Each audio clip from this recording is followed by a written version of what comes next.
രാത്രി 11:42. മഴ ചെറുതായി പെയ്യുന്നു. വെളിച്ചം കുറഞ്ഞ റോഡിലൂടെ ഒരേയൊരു ബസ് മാത്രം മുന്നോട്ട് നീങ്ങുന്നു.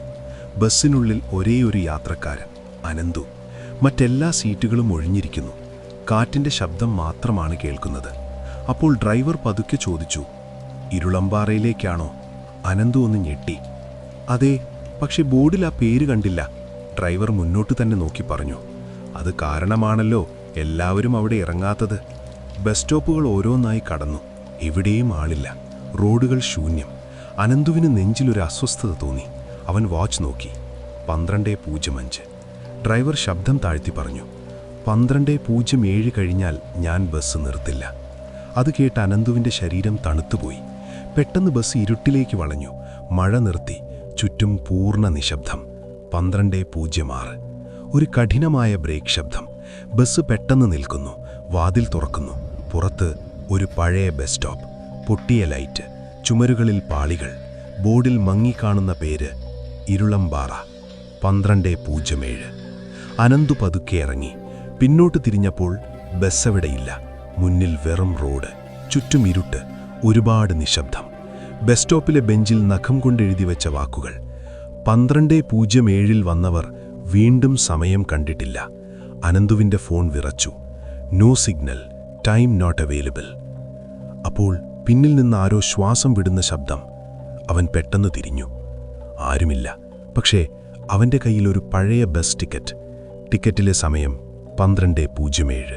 ബസ് ടിക്കറ്റിൽ എഴുതിയ സമയം 12:07. അനന്തുവിൻ്റെ കൈ വിറച്ചു. മഴ വീണ്ടും തുടങ്ങുന്നു. ചെറിയ തുള്ളികൾ, പിന്നെ കനത്ത ശബ്ദം. അവൻ ചുറ്റും നോക്കി. ബസ് സ്റ്റോപ്പ്, ഇരുട്ട്, ഒരു മനുഷ്യനെയും കാണാനില്ല. പെട്ടെന്ന് സ്റ്റോപ്പിലെ പൊട്ടിയ ലൈറ്റ് തിളങ്ങി, കെട്ടു, വീണ്ടും തിളങ്ങി. അനന്തു പതുക്കെ ബെഞ്ചിലിരുന്നു. അപ്പോൾ അവൻ്റെ പിന്നിൽ നിന്ന് ഒരു പതിഞ്ഞ ശബ്ദം. നീയും കാത്തിരിപ്പിലാണോ? അനന്തു ഞെട്ടിത്തിരിഞ്ഞു. അവിടെ ഒരു വൃദ്ധൻ. വസ്ത്രങ്ങൾ മുഴുവൻ നനഞ്ഞിരിക്കുന്നു. മുഖം വ്യക്തമായി കാണുന്നില്ല, നിഴലിൽ മറഞ്ഞതുപോലെ. അനന്തു പതുക്കെ ചോദിച്ചു, ഇവിടെ ബസ് വരുമോ? വൃദ്ധൻ അല്പം ചിരിച്ചു. വരുന്നവർ വരും, പോകുന്നവരാരുമില്ല. അനന്തുവിൻ്റെ നെഞ്ചുമുറുകി. അവൻ കയ്യിലെ ടിക്കറ്റ് കാണിച്ചു. ഇത് എങ്ങനെ എൻ്റെ കയ്യിൽ വന്നു?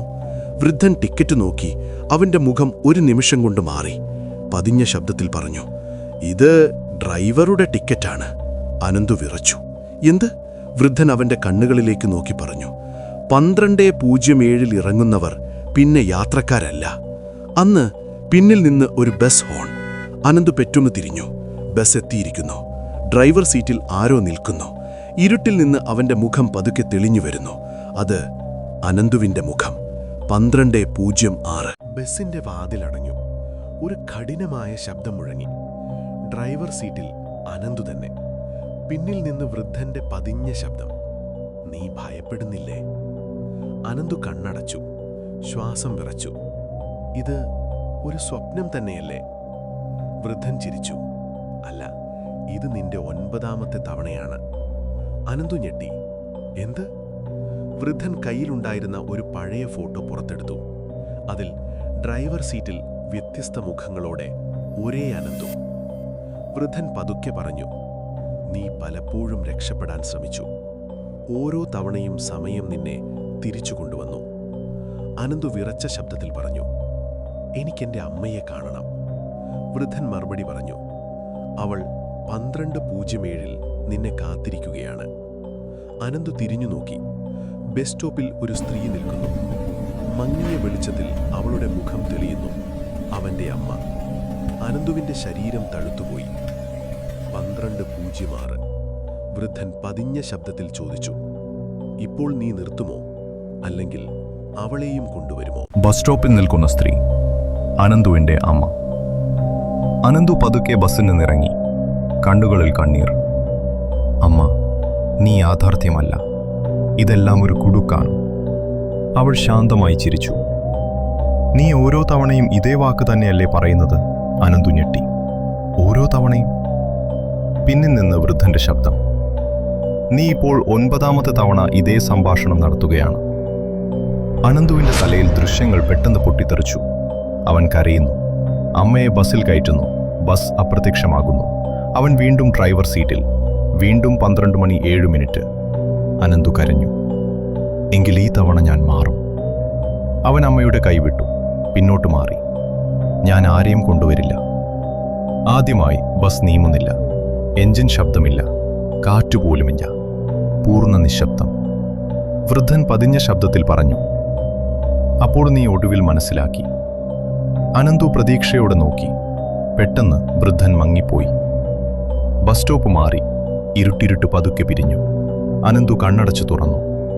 അവനൊരു ആശുപത്രിയിൽ. ചുറ്റും വെളിച്ചം, മോണിറ്ററുകളുടെ ശബ്ദം. ഡോക്ടർ പറഞ്ഞു, അനന്തു, നീ 3 വർഷമായി കോമയിലായിരുന്നു. അനന്തു വിറച്ചു. ഇരുളംപാറ. ഡോക്ടർ പറഞ്ഞു, അത് നീ ആവർത്തിച്ചു പറയുന്നൊരു പേര് മാത്രമാണ്. അനന്തു ആശ്വാസത്തോടെ ശ്വസിച്ചു. അവന്റെ കയ്യിലെന്തോ ഒരു പഴയ പേപ്പർ. അവൻ തുറന്നു. ഒരു ബസ് ടിക്കറ്റ്. സമയം 12:07 അന്നേരം. പിന്നിൽ നിന്ന് നഴ്സിന്റെ ശബ്ദം. ഇരുളംപാറയിലേക്കാണോ?